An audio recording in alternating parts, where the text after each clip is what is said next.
Let's wait for FinDAC.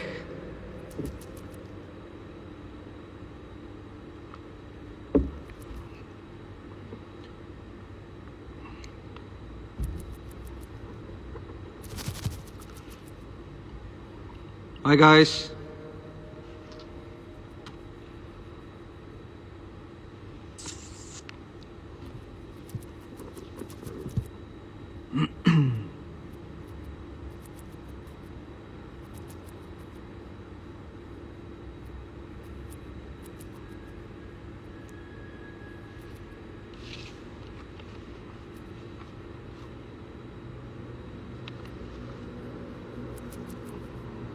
We're just waiting for FinDAC.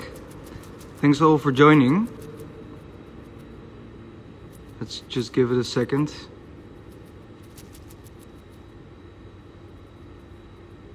If you have any questions for him, just comment below and I will make time to ask him.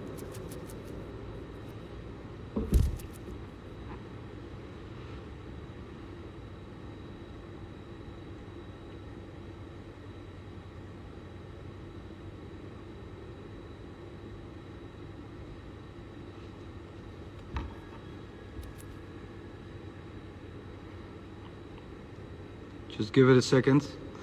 Thanks all for joining. Today we start a new concept. We're going to introduce our artist with you. Of course, we're all in this pandemic together. And we just want to show you a little bit of our new museum regarding street art and graffiti.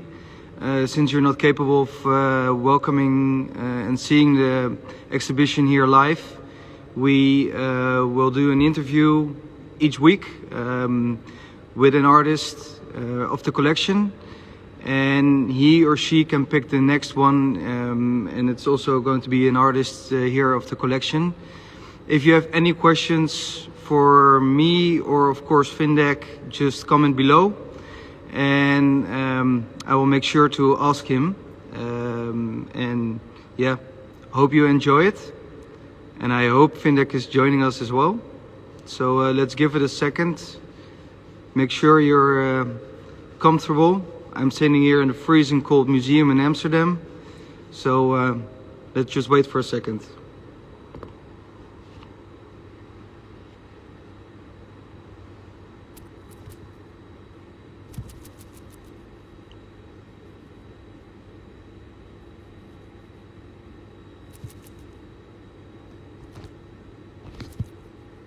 Thank you.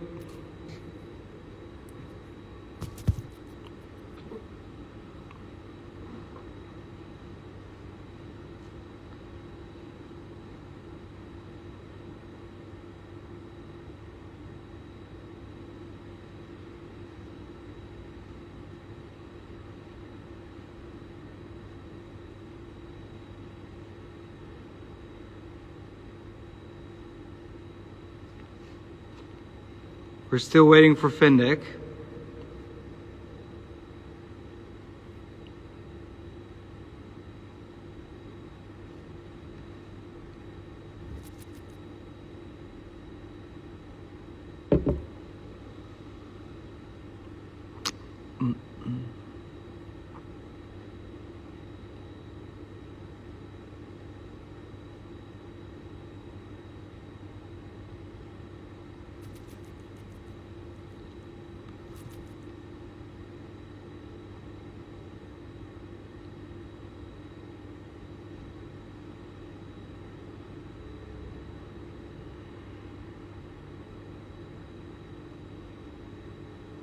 Ik zal het vragen, Ricky.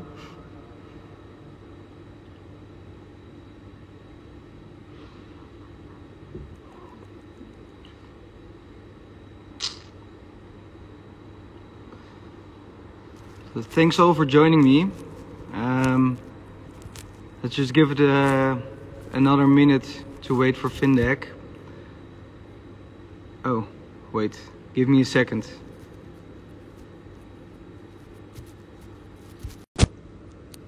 Okay, we're back. And FinDAC is joining us. And Fin, you need to send me a request to join our chat. And then we can kick off.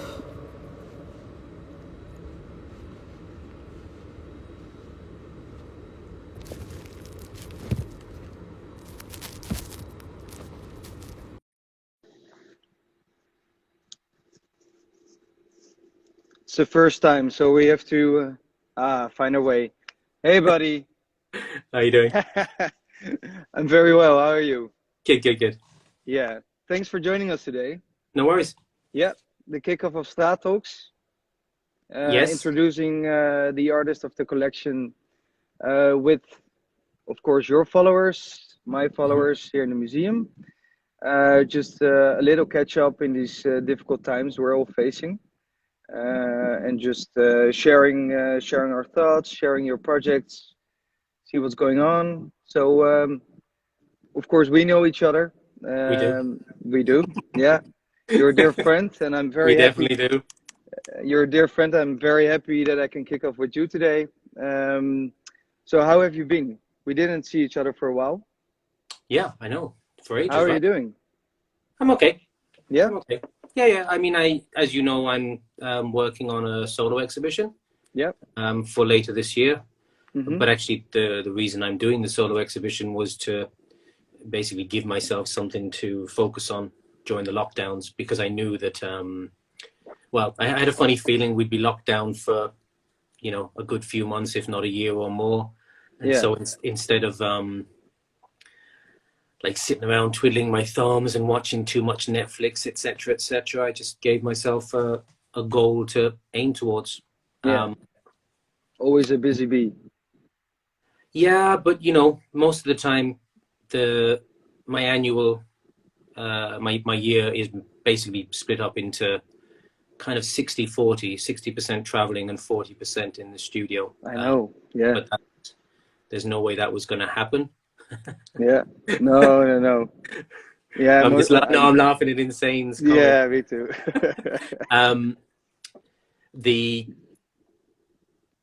the options for travel are limited anyway, and Yeah. even so, even if they existed, even if I was able to get the vaccine now, I still wouldn't want to travel. I don't think, not for the moment. Yeah. And on top of that, I'm not a huge fan of exhibitions anyway. I've only done Hmm. one in my whole career. Um, Exciting. I was going to do one in 2020 anyway. Yeah. Um, not as big as what I've set myself now, but I did want to do a show just because it had been 5 years since my previous show. Yeah. And in spite of the fact that I'm able to kind of operate outside the norms of what most artists do, I did feel like the show was kind of overdue. Okay. So yeah, I set myself a task. It's for October of this year, and Where is it going to be, Finn? in London, Yeah. of course. No, yeah. No, because I mean, like as far as we were concerned, we might still be locked down. Yeah. No, Um, it's good for people to know where to find it. yeah, for sure. Whether or not the show is going to be able to be attended, I mean, we don't know that. Hmm. We probably won't know that up until the very week, actually, because the restrictions of lockdowns are changing like on a weekly basis sometimes. Yeah. So you might get to 10 days before the show, think everything's okay, and then a few days before they might just tell us that we have to lock down. So we're aiming for an attended exhibition, but we Hmm. also have a plan B for if people can't attend. Yeah. Yeah, I can imagine. And because how is the situation over there? I know. I mean, we're closed. We're already closed since the beginning of December. Mhm. And well, the predictions aren't so hopeful yet. But how is it over there? How is it in London? We've been locked down since just after Christmas, but actually I think our government made a mistake in terms of allowing gatherings at Christmas, because we were locked down before Christmas, and according to the reports, the science was telling them not to lift those restrictions, but they did. And then we saw a massive peak in a spike in Yeah, infections and deaths straight after Christmas and New Year. And so I yeah, think we're kind of paying the price for that now. yeah. Um, as far as I know, I admittedly I don't keep up to date with it so much because it doesn't really affect me on a daily basis. Hmm. But I think we're locked down until March now, at the very least. Yeah, yeah. And It's the same over here. yeah, and I think once we come away from a lockdown, it's not going to be long before we're locked down again. It's quite obvious that this thing is just going to keep going round and round until such time as there's enough people vaccinated. I Yeah, do want to answer David, if it's okay with you, yeah. Of misprinted. course. Just go ahead. Yeah. Yeah, so Misprinted asked, why aren't you a fan of exhibitions and what do you rather do? Well, I'm not a fan of exhibitions because in spite of how it might seem, I'm not super comfortable with being the center of attention. Like, I'm okay being in an exhibition with other people where, you know, you all attend together and, you know, people will come and speak to you, but you're not the focus of everyone's attention. Mm-hmm. And I'm also not I'm not a massive fan of being stuck in my studio for months and months on end.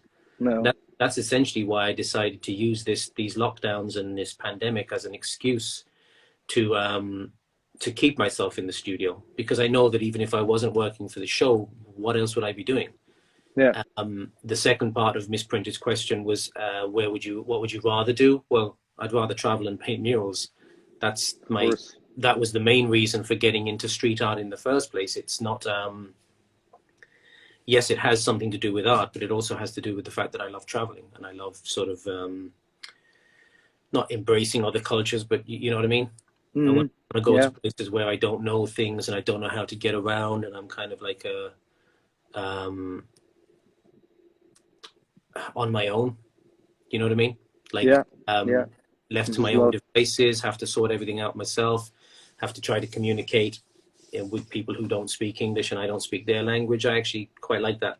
And it's an interesting way of communication. Yeah. Yeah. Yeah. Right? I mean, I was just laughing about the question of Noel. Yes, but, from Noel, exactly. Me too. I mean, I'm surprised he commented about the beard and not the hair, actually. Yeah. Because I haven't had hair for like 5 years.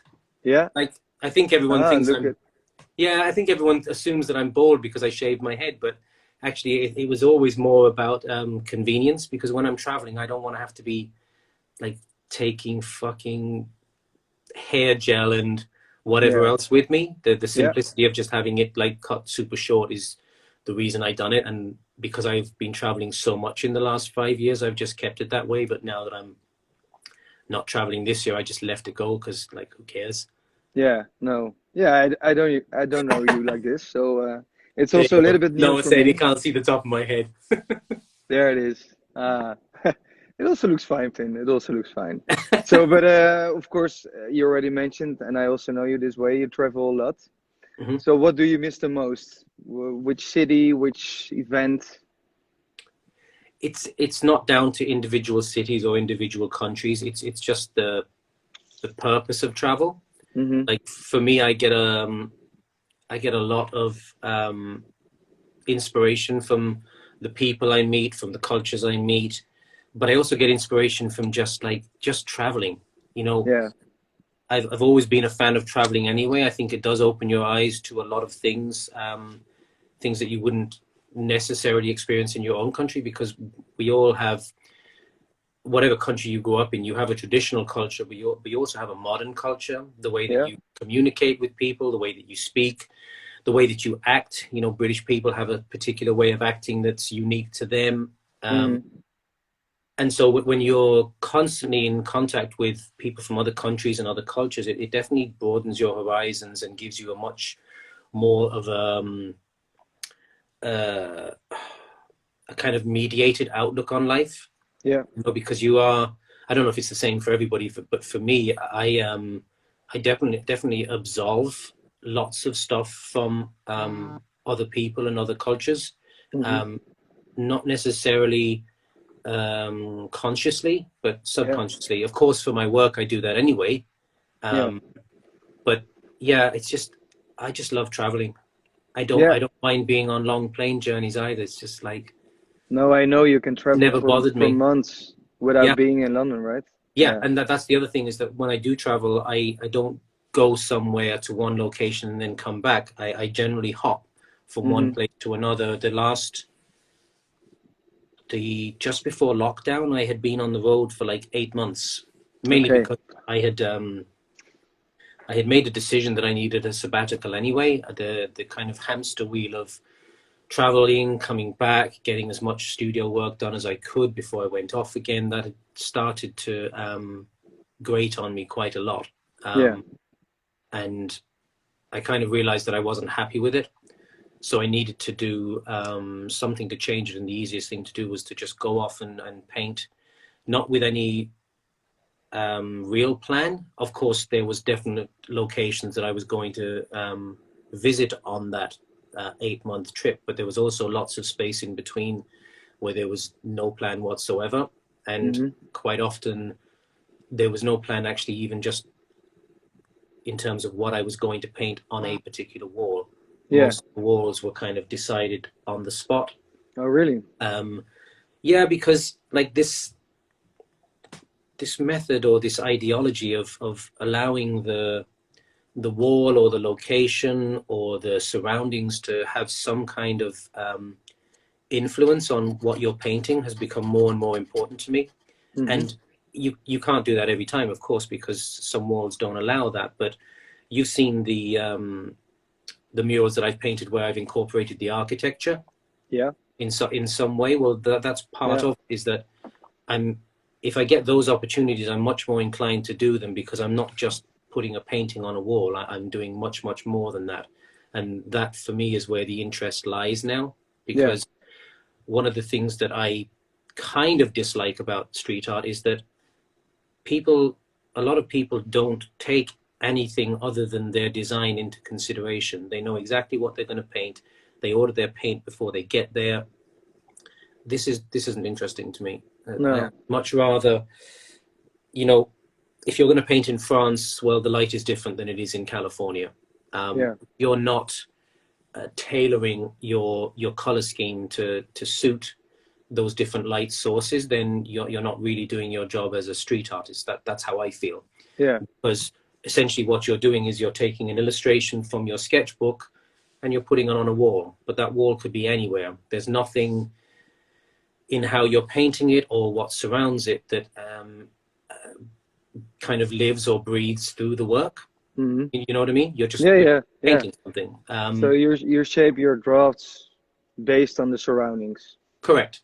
Yeah, and it's one of the reasons I don't like doing festivals, because when you're doing a festival, you have to order your paint up front, and you're like, but I haven't even seen the wall. No idea yet. No. I don't know how the sun catches the wall, whether it's on it all day, whether it's in shadow. All of those things for me should determine at least a portion of what I'm painting. For sure, with the architectural stuff, I generally look at the architecture and I'll allow that architecture to define what I paint. Is there a new collab between me and Mr. June? No, there isn't, unfortunately, because I'm working on my solo show. Not for now. So it's, to me, if you're going to paint in the street, you should be allowing the street to have its say in what you're doing in some way, even if it's a small part. So it's a synergy. Exactly. And it's a much more organic way of working. I don't want to have everything worked out before I get there. Of course, the basic thematic stuff of my work is an Asian or ethnic woman with a mask, but there's such a broad spectrum with what you can do with that, because you are essentially you're painting a portrait or a figure. There's lots of stuff that you can incorporate into that without changing the foundation of what you're doing anyway. And on top of that, the 8 months abroad was a lot about experimentation anyway. I wanted to use the walls to help inform future works. So deliberately not painting exactly how I would normally paint. So I just saw the comment. I saw it too. I was we'll waiting answer that for later because we've done that before. And actually, Insane 51, bizarrely, David is one of the people who sends me the pictures of the dogs that look like me. He's one of the culprits. We'll go into that later. Because I was bored with the studio work, or at least not happy with the studio work, I wanted to experiment and I wanted to find new ways of doing, if you like, the same thing. And so it was much easier to do that on the road and on walls where, you're kind of, when you're painting a wall, you are kind of rolling a dice in terms of not having anything sorted out before you start.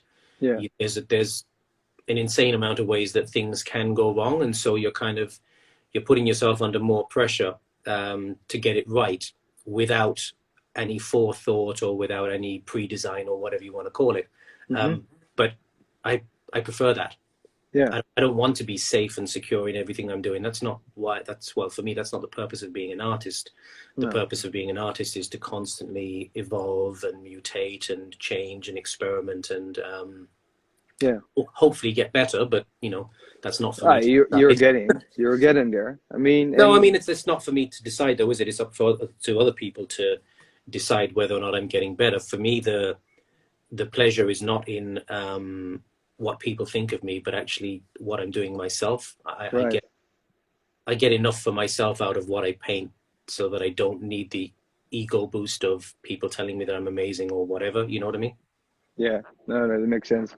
So, but if we're just going back to how it all started for you, I mean, we in the museum have like 5 different themes, different sections, and one of them is aesthetics. And what I understood from your work, your interviews, you call your style that we can see here behind us, like urban aesthetics. Yeah. How did it all started for you?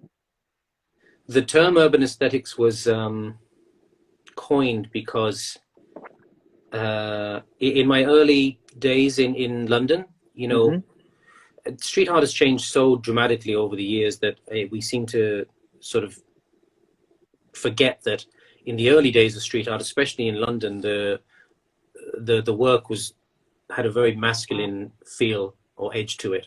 Okay. And my work didn't necessarily fit into that, especially once I started painting the Asian girls with the mask. Yes, they might have some attitude, but they didn't have the right catch points, if you like, for street art. They weren't graffiti. I hadn't come from a graffiti crew. I wasn't into hip hop. I wasn't into skateboarding. I was definitely an outsider, and the attitude of particularly the scene in London was to just ignore me. And I was actually fine with that. I didn't care, because I wasn't painting to keep anybody else happy but myself. I wanted to make myself happy through my work. Yeah, that makes sense. And so what they were seeing as a negative, I saw as a positive, and I essentially wanted them to know that. So I coined the phrase urban aesthetics because I didn't want to be associated with street art. Okay. My take on what street art should be, I think, has always differed from other people. For sure, my work is about beautification, but actually that's not really a kind of a modus operandi that a lot of street artists are going along with. They, especially in the earlier days, it was more about, the tagging scene and the graffiti scene is completely different. It's a very kind of male dominated machismo kind of feel to it. Yeah. I'm just not that guy, and I never have been, and I didn't want to change anything I was doing in order to fit in. I'd rather stand out, even if it was for what reasons they thought were negative.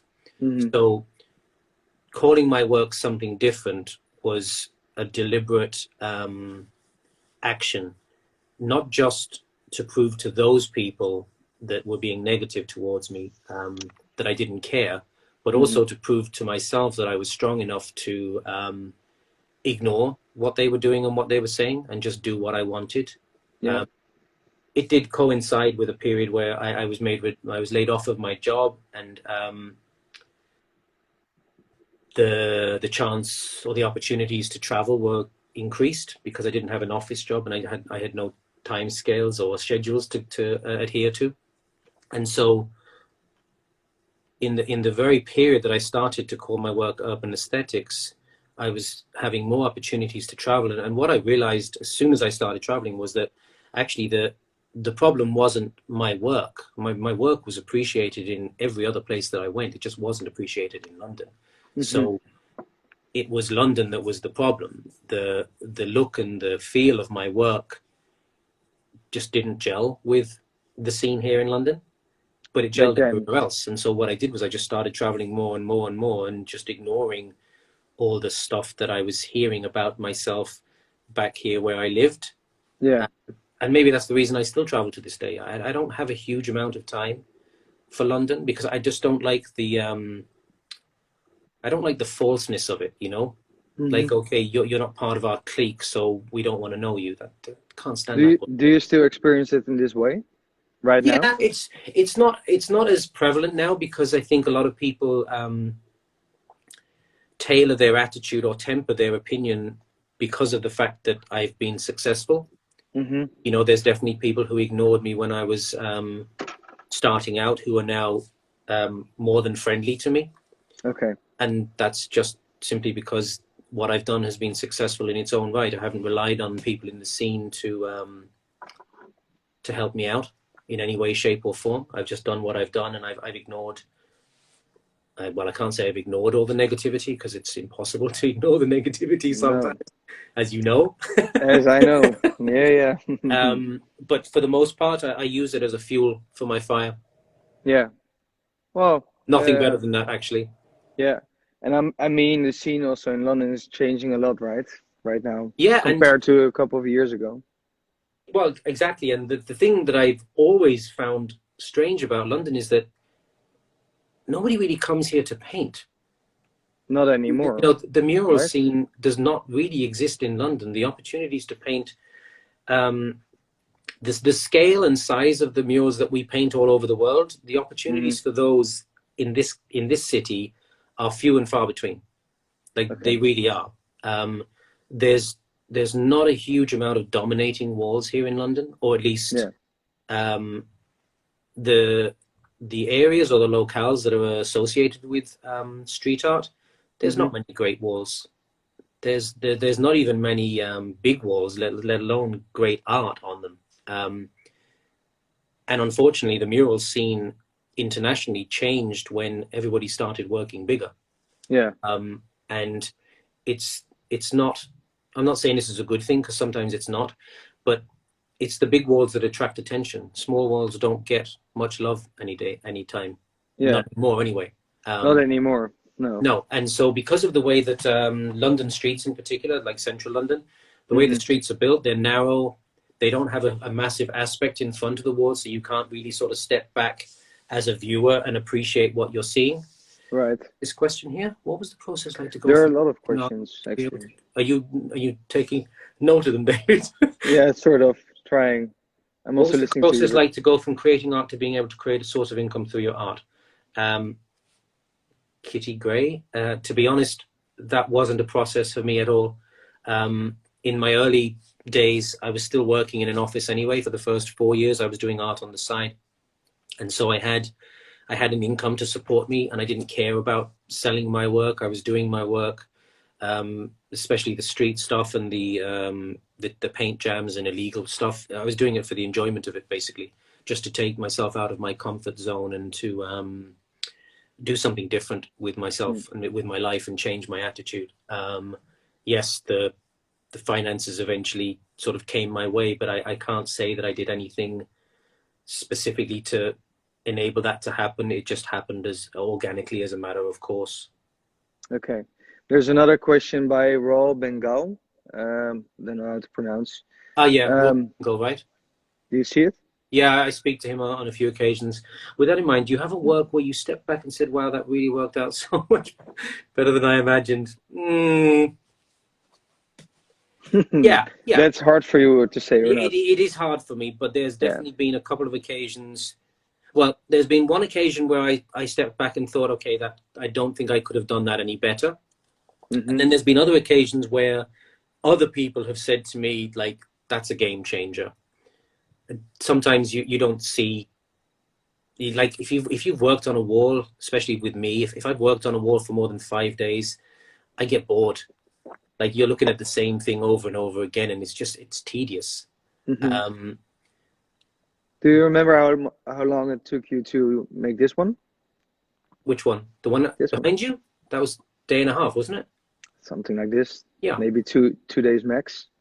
Yeah, I think it was a day and a half. I remember that I'd finished the main piece for the museum in the afternoon of one particular day, and then I started this, and then we finished it the following day when we did the king spray thing. Right. Yeah, you painted two. Yeah. Yeah, and of course the thing is that I was much more happy with this one than I was the other one anyway.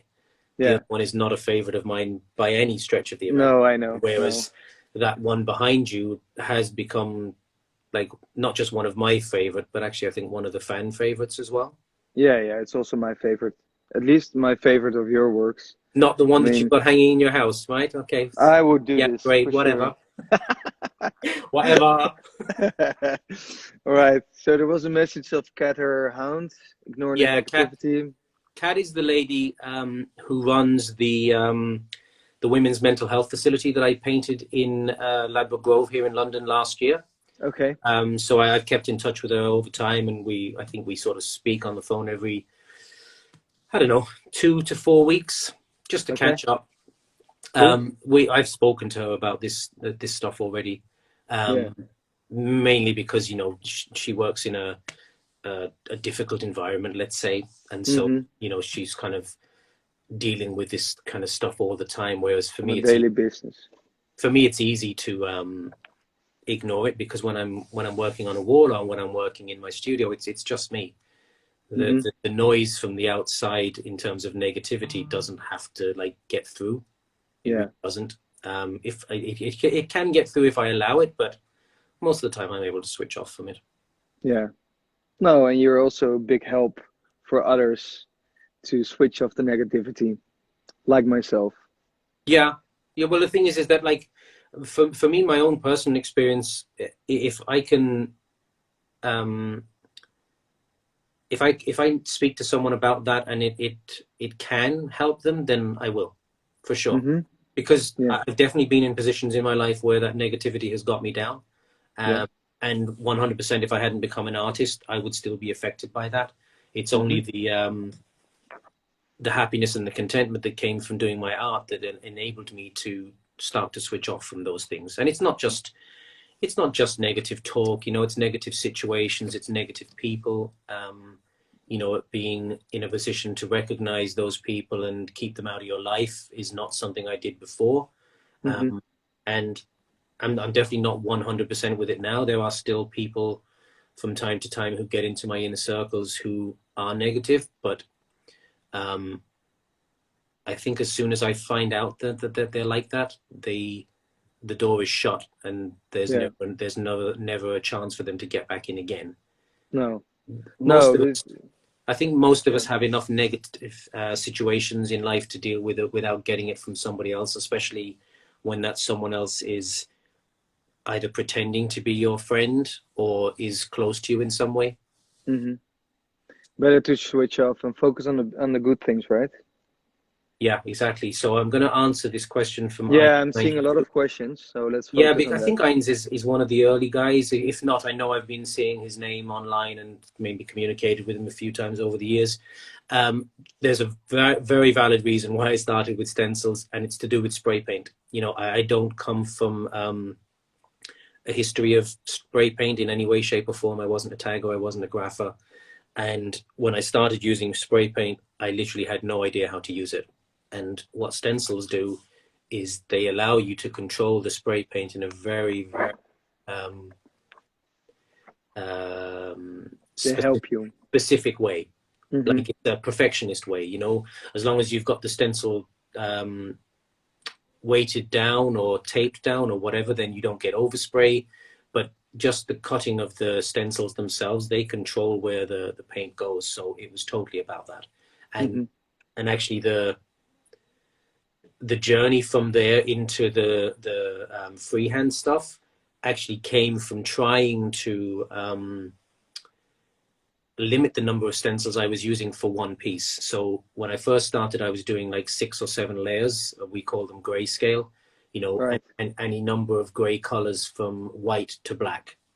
And because I was still doing illegal work, when you're using multiple stencils to create one image, of course it takes more time. But if you can try to create an image like Banksy does with just one stencil, then that's obviously going to decrease the chances of you getting caught by the police while you're painting.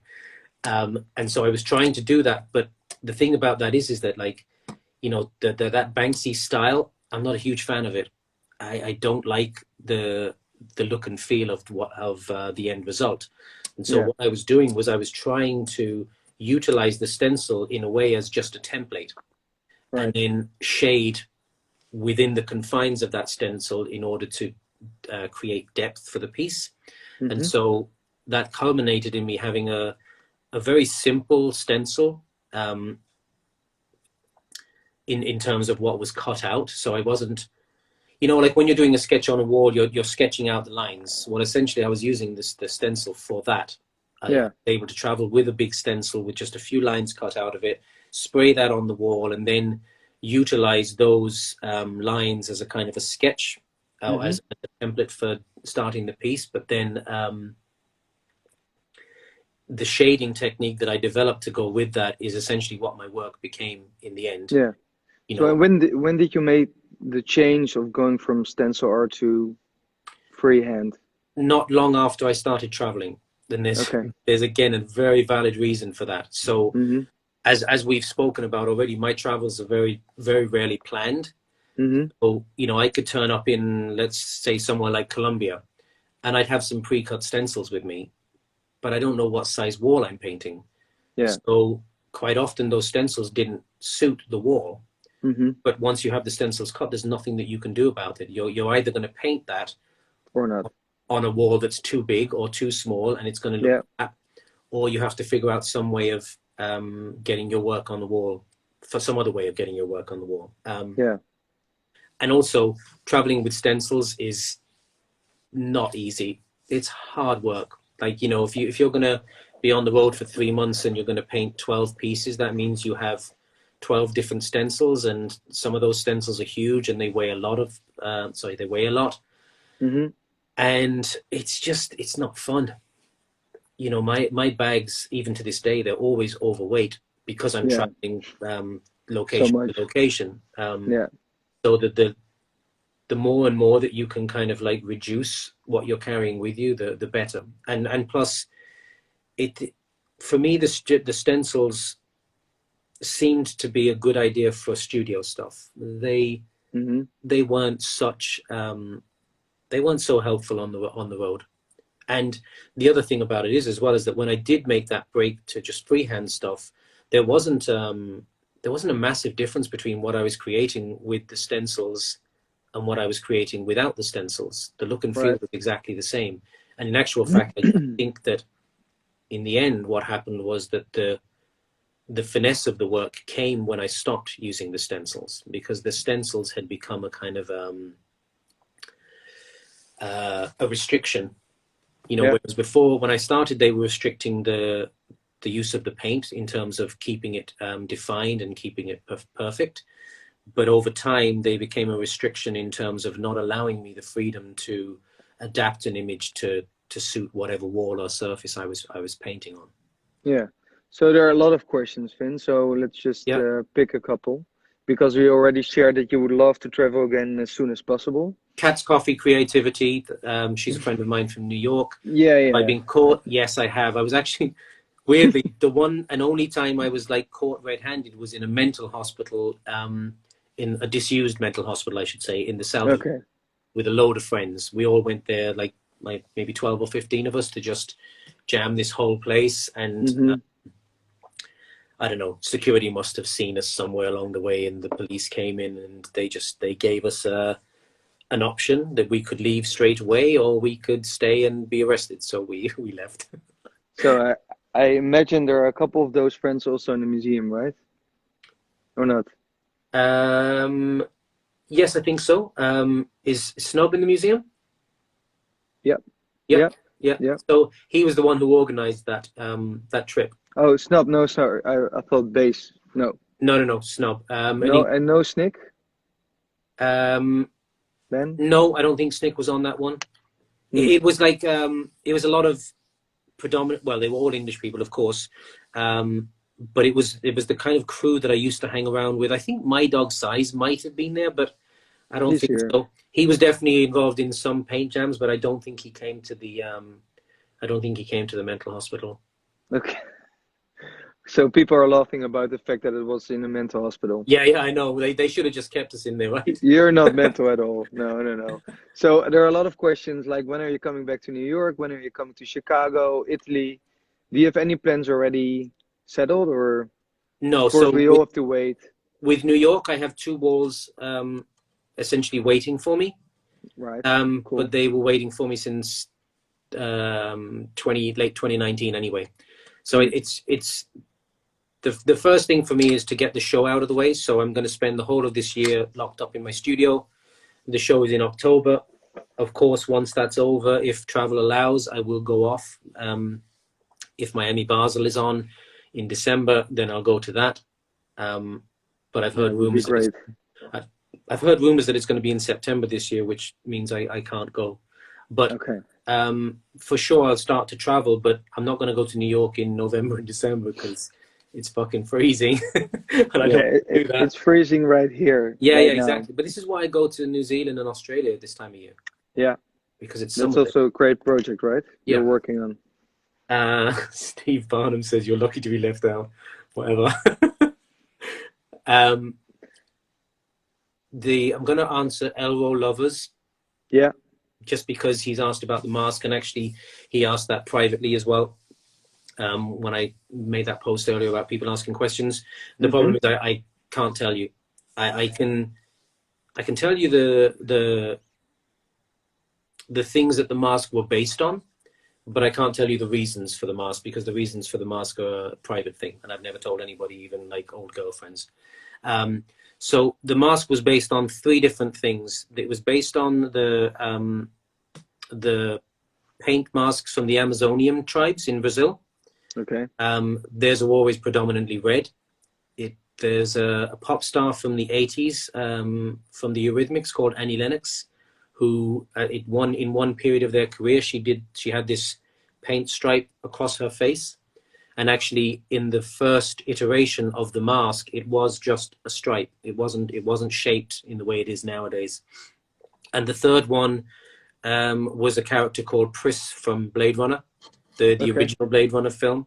Yeah. And the reason for that was because, like, Pris was a real badass character, but when she had that thing sprayed across her face in only one scene, actually the scene where she dies, she looked even more badass. And because I had been painting the Asian girls for a couple of years, and you know, you could say that they were pretty pictures, but that's all they were. There was nothing else to them.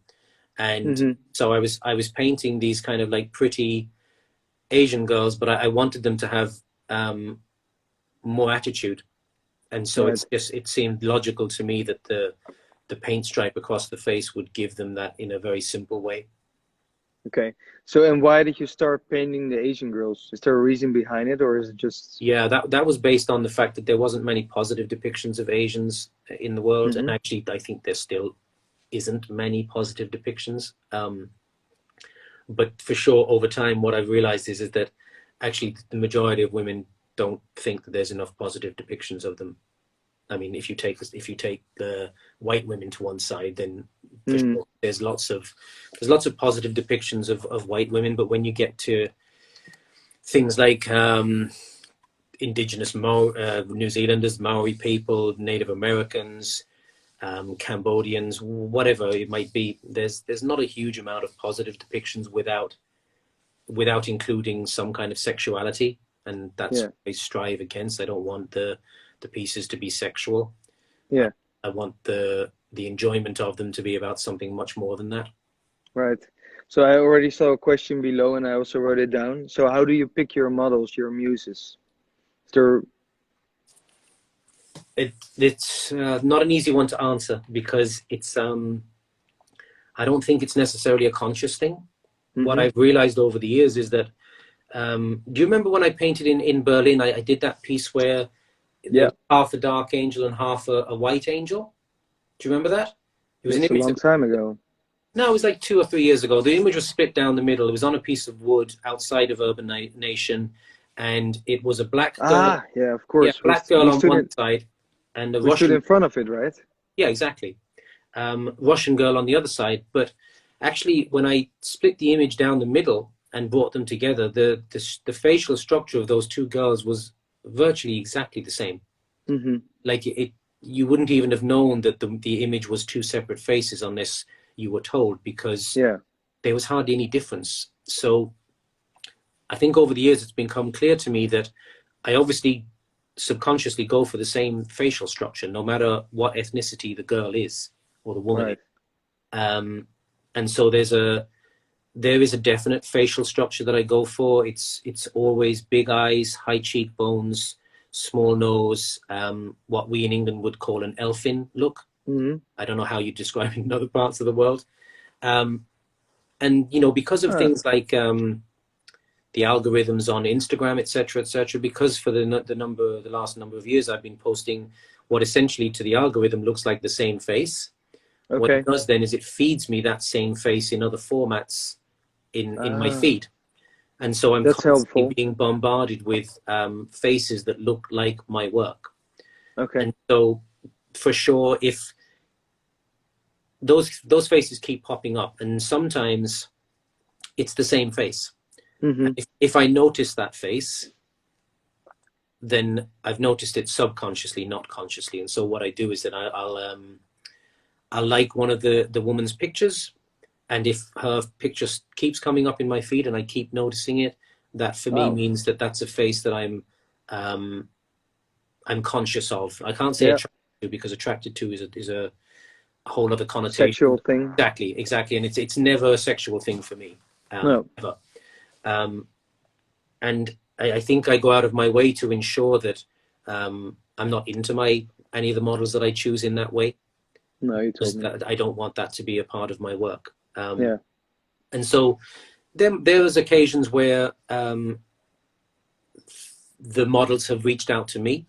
And there's other occasions where if I keep noticing the same face, then I'll reach out to that model and I'll just say, look, I'm an artist. Would you consider being a model for my work or whatever?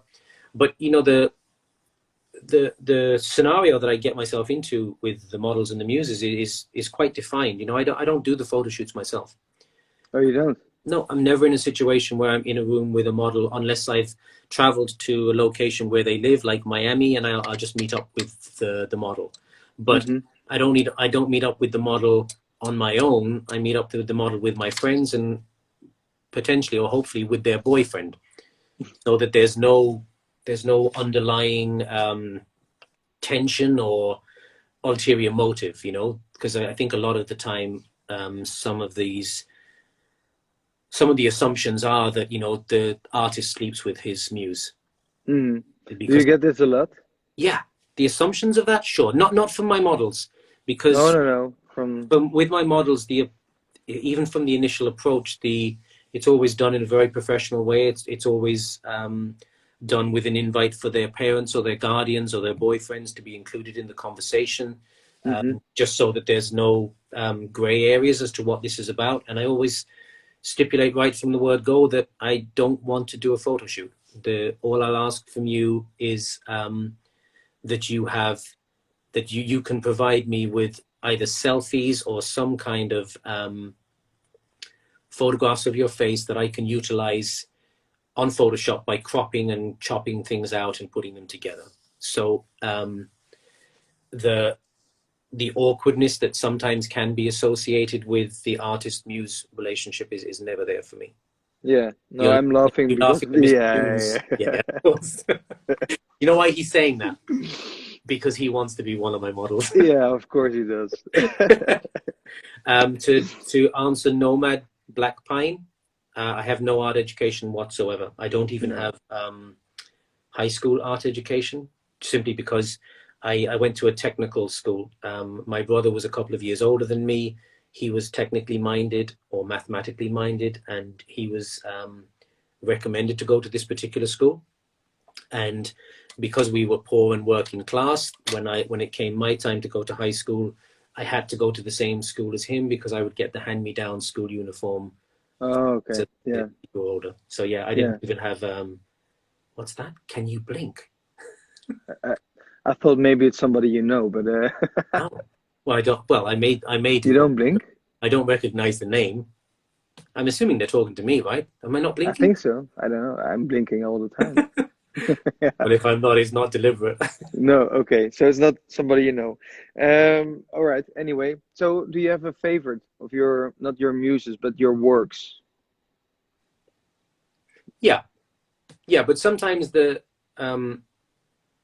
that classification as a favorite is defined by its popularity.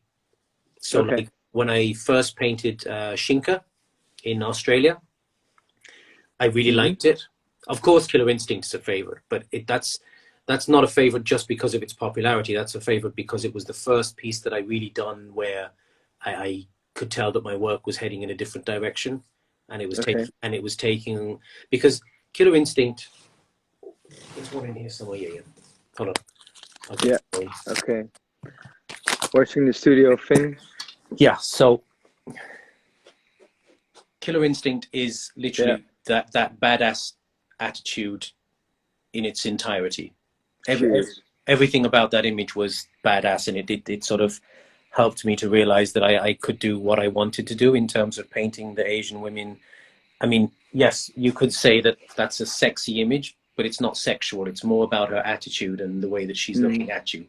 And bizarrely, Shinka is hanging right next to it, and it's the same model, the same muse, Meg. In a completely different way. In a completely different way, but to me, she still has that attitude. Yeah. You know what I mean? Yeah, she does. So it's the clothes are prettier. The stance is slightly different, but she still has the same attitude. So both of those are two of my favorites. Killer Instinct was a favorite right from the word go, and then it became a hugely popular image, both in terms of selling multiple stencils and prints, and it's still a popular image. Like, it's going to be my first figurine, which has been in development for over a year now, just because of COVID. But I really liked Shinka when I first painted it, but I didn't really appreciate it for what it was. Like, I had 4 days in Adelaide at the tail end of a trip down south, and again, it was one of those ones where I had absolutely no plan. I didn't even know what wall I was going to paint. I found this wall, or I was given this wall with half a garage door at the lower level. Okay. I went to the local paint store, and I bought loads of like mist tints and stuff like that, like pots that had been damaged. So the color scheme was just like totally made up on the spot, from like the dregs of some paint store that was a few minutes away from the wall. And as soon as I finished painting it, I was on a plane home. So I didn't really get the time to appreciate it. But then I painted a canvas version of it, or a wood version of it, and it became hugely popular. And then it was a print and blah blah blah. So blah blah blah blah. Blah so blah there blah. are a lot of questions. There are. No, that's how it all started for you. Well, it has changed a lot, right? So ever since. Yeah, I think so. So I will get up and show you what else. You also see the questions, or? Yeah, of course. So I'm not. I don't know if you've realized, but I'm not showing the full pieces right now on my social media. I'm just showing little bits.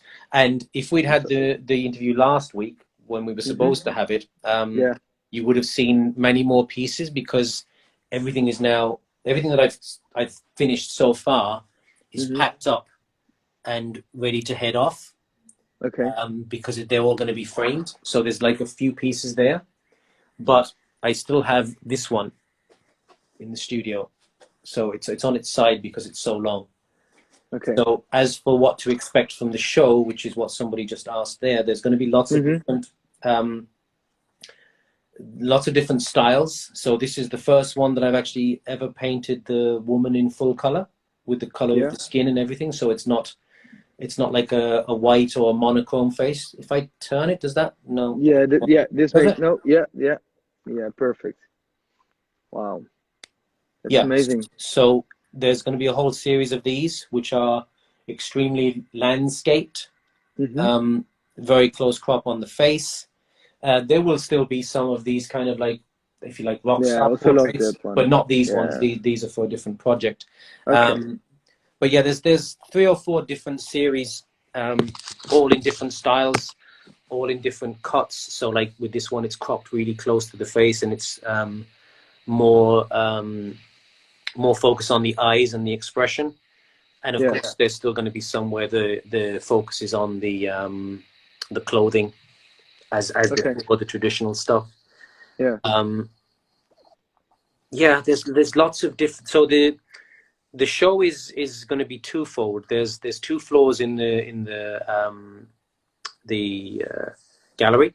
There's the ground floor where you walk in, and there's also a basement. And so there's two definitive. It's almost like two separate shows. The upstairs is going to be all the big pieces like this, the sort of traditional stuff, and then the downstairs is going to be variants. You've seen the collage pieces that I've done. The ones where down below, whatever. So there's going to be a lot more experimentation with those kind of things. That's looking right. You know what? I'm going to ask is if you could pick the 5 people to be at a roundtable discussion. No, because I think the people I choose would be. I think people would think that they're quite unusual. So it's going to be awkward. Yeah. Because well, put it this way. I don't want to be surrounded by people who are artists. Because I can talk about that anytime. If I'm at a dinner table, I want to have discussions which are not like what we call a busman's holiday. Yeah. Like if you drive a bus, you're not going to go on holiday and be on a bus. No, and I know this. I mean, we can talk for hours. About different things in art. Yeah. And I mean, I'm not going to wrap up a little. But we can talk for hours and for hours more. There are still many questions that I have here and in my head and on the phone. But there was one question: who's like your inspiration? Is there an artist that inspires you? Growing up, it was a guy called Aubrey Beardsley.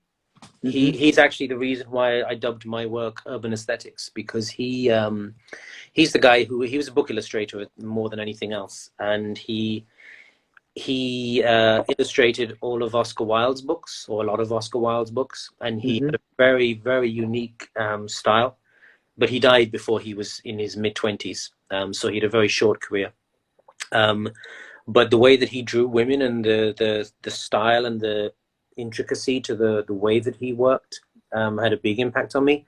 But I always mention these with a grain of salt, because in spite of the fact that these artists inspired me, nothing in the work that I do relates to them. Like the piece behind you doesn't look anything like Aubrey Beardsley's work, and it never will. It's the inspiration is not the visual inspiration. It's actually more about how they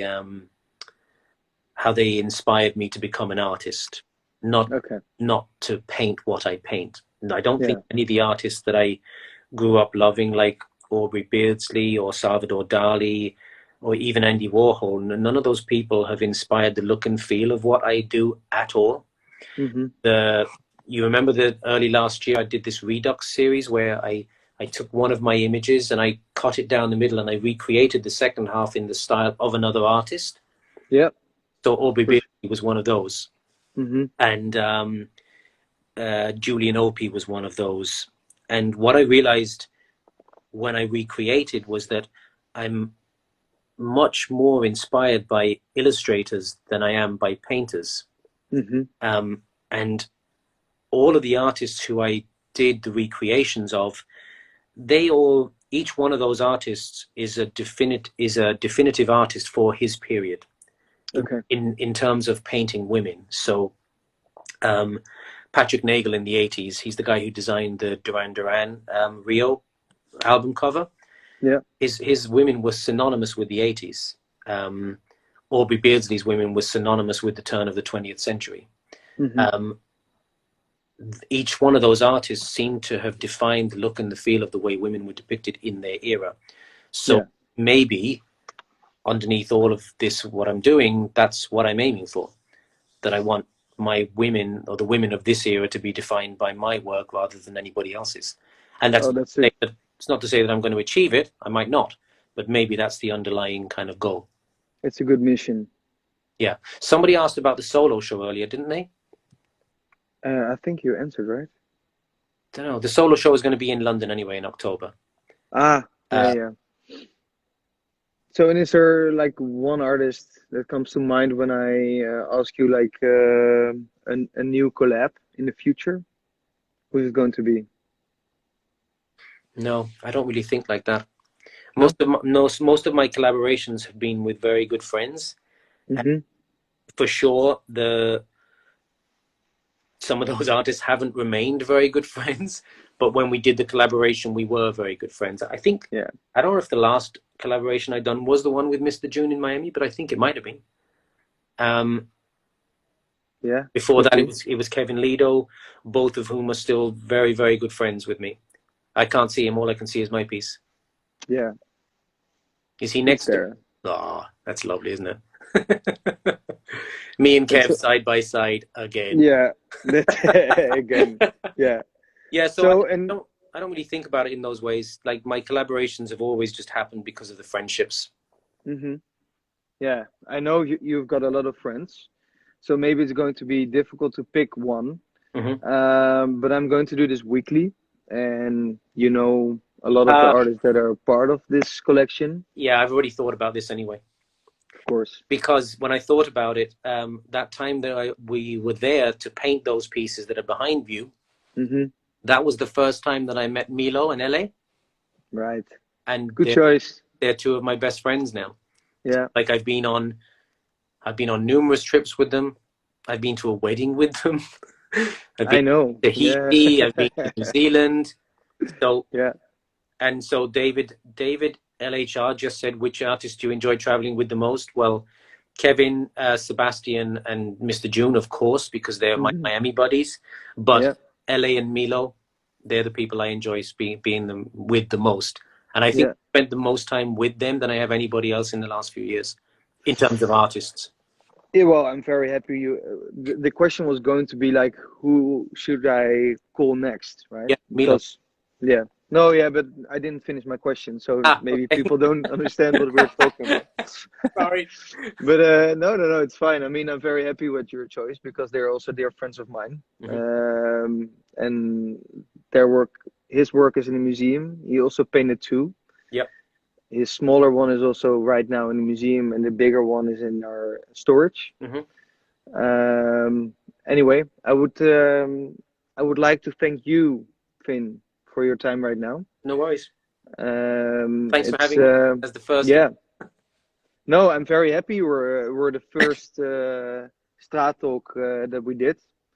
I think it was a good kickoff. I want to thank everybody at home for watching right now and for supporting us in this very strange and difficult time we're all living in. And for the questions. Um, Thanks for the questions.